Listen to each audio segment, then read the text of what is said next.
All right, Duane, thanks for hanging, man. Yes, sir. Thank you, sir. It is always good to see you, and I really, really appreciate every little nugget that you give me. Yes, sir. You Likewise. know? It's, you go... You have an excellent eye, man. You know what you're talking about. So I love to listen to your breakdowns as well. It's fun. Sorry to interrupt. Oh, no, that means a lot good. to No, me. you're man. awesome. It really Yes, does.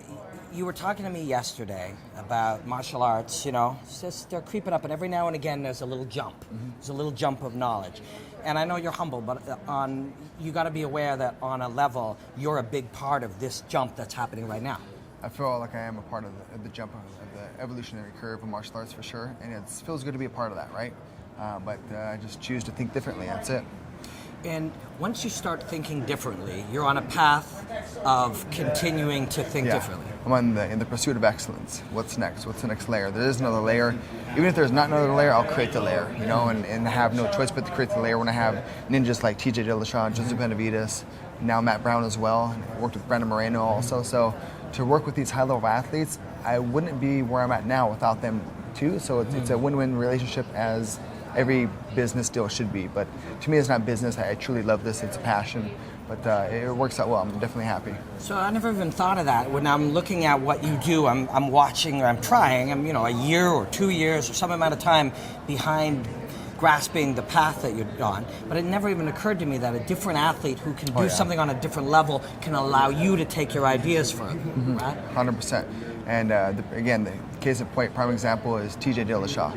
But also, Joseph Benavidez. That guy is a very, very creative martial artist. He's just a creative artist in general. And it's all art, right? Whether it's music, dance, you're singing, martial arts, it's all art. So with that being said, you have to go by the feel, right?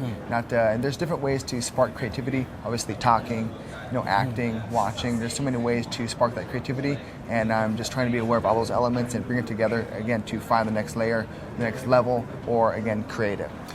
And so there's so much to dig into. I wish I had hours, but that'll happen at some point in the future. Yes, Will be somewhere where we can do that.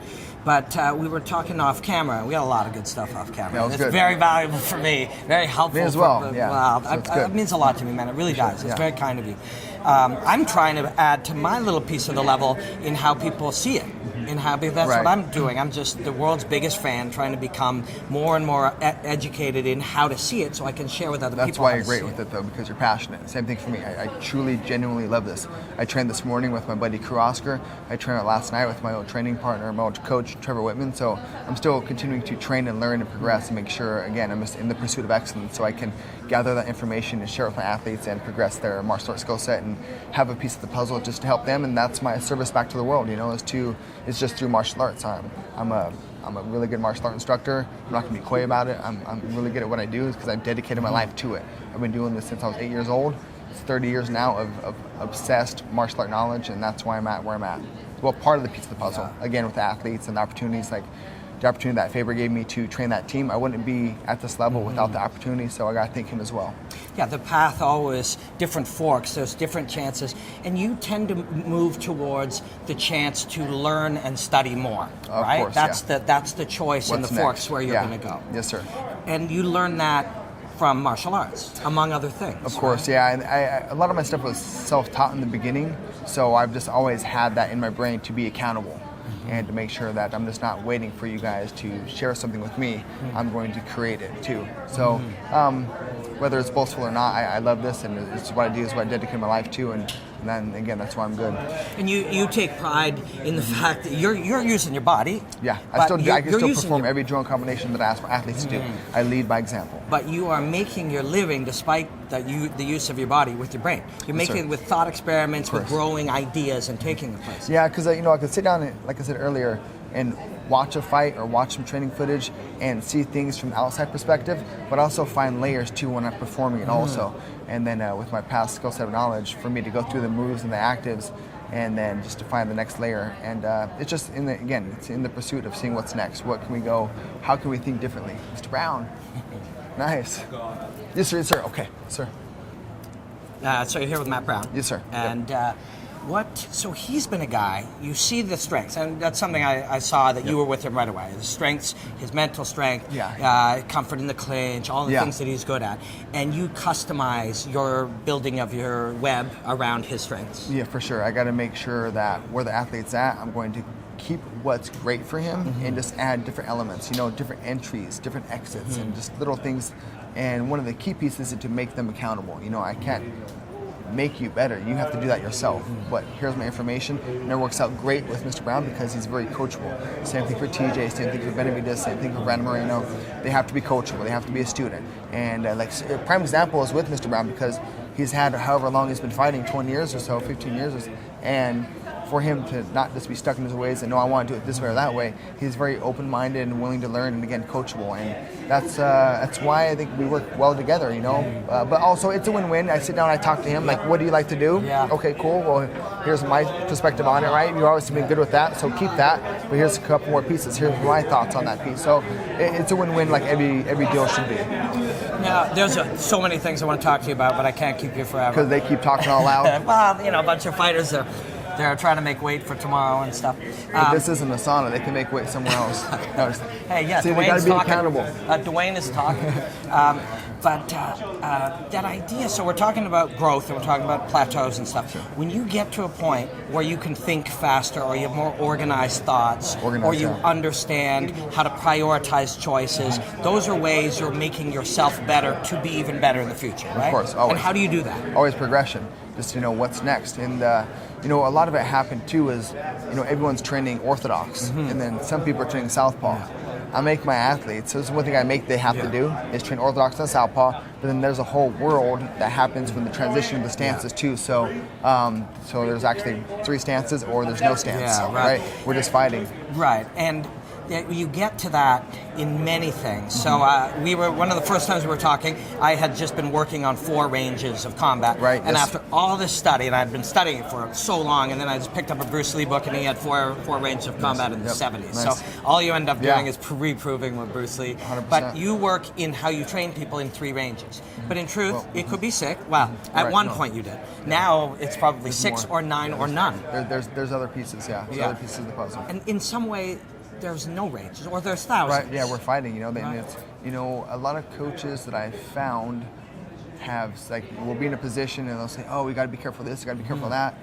No, we're fucking them up here, we're fucking them up there. Here's what we can be successful. I ask my guys to focus on what we need to do to become successful, not where we're vulnerable, okay? I want to make sure we're being accountable and being successful. Focus on exactly what we need to do to win the bout, to win that exchange, whatever it is, right? So again, just being obviously a positive thought process too. I don't talk down to my guys. I uplift them like I tell TJ. We can swear. I get excited. Fuck yeah. Say, TJ, you're a fucking ninja. You can do whatever you want to do. Let's play with it. And it's true. With it. Yeah, 100%. Look at that guy. Yeah. And rather than being a coach of, be careful of this, be careful of that, because that's the one pet peeve I have is telling people what to be scared of, right? Fuck that, man. You got to be confident. You got to know exactly what to do to be successful. We're told since we're kids what not to do, right? Right. And motherfucker, tell me what I can do, right? And you can do anything you want to do. Yeah. That's what it comes down to. So we're going to play to and build on their strengths. Yes, sir. But we will still address the weaknesses as we go along. Of course.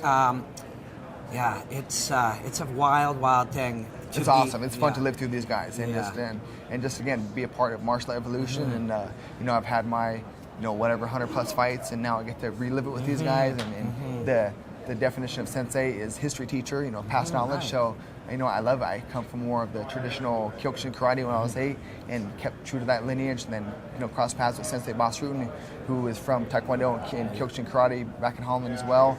And it's been an excellent transition for that, because the Dutch style, which is actually Japanese style kickboxing, was specifically created to beat the Thais, and hence the footwork and the distance and the ranges. So just like when Masayama created, put his 4 guys together, go down to Thailand and fight, and appointed Kenji Kurosaka as the head leader to train the Kyokushin black belts to go fight the Thai guys.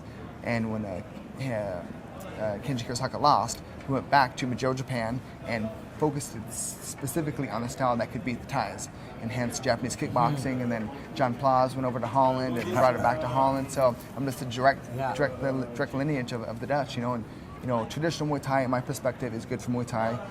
Dutch style is good for K1 glory rules, and then I've been able to take that and adapt that for mixed martial arts. I don't have my guys sit there tap their toes like a Thai guy, because that's not sport specific for what we're doing, right? And again, it's the martial evolution to make sure that we can transfer in all our stances and make sure we're in a position to be effective and making sure we're winning all the exchanges.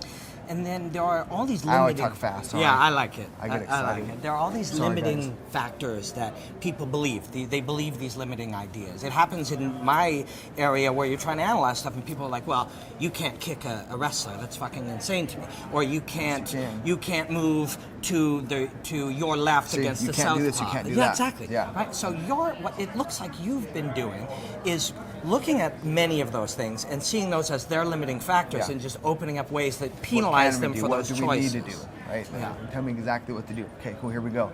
And then I have a whole list, I have a set curriculum of all my drills and combinations that have been proven to be successful inside the octagon, you know? And some are easier than others, hence my ranking in the Bang Muay Thai system, because some drills and combinations are easier than others. Once you get those down, you're a yellow belt. Once you get the next set down, you're an orange belt, blue belt, and so on. So it helped me to be able to categorize the actual martial information for the athletes to become successful, you know? And what I do with that is just to make sure it's keeping me on track and it's keeping them accountable, and likewise. So it's definitely, it gives me purpose and passion.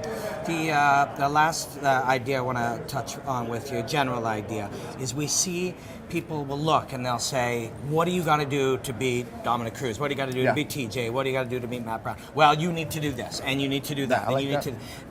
the what is easy, the how is different. Yeah, so we take like a drill, or let's say a combination that will be successful, and then we take that and then make sure that we can do orthodox and southpaw, and then pay attention to the entries of it, the exits of it, you know, to get the combination down, and then to pull that off in like Dutch style drilling, you know, and then to transfer that into sparring, and then take that into a fight, and then vice versa, and always keeping tabs and keeping notes on what changes we need to make, and then just pulling that back onto the mats, and just vice versa, because whatever we shadow box with, whatever we drill with, whatever we put on the pads, whatever we spar with, whatever we fight with, it should all be the same thing, you know?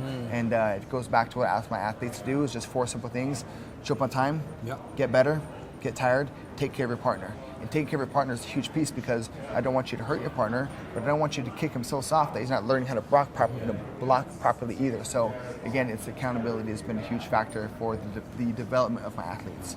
Duane, you know what a huge fan I am of what you're doing? Likewise, man. I love your show. Studying it's you, awesome. and I'm going to be trying my best to tell the story as best I can as you keep doing this for the next couple of decades. Yes, sir. Thank you. Appreciate it, Mr. Black.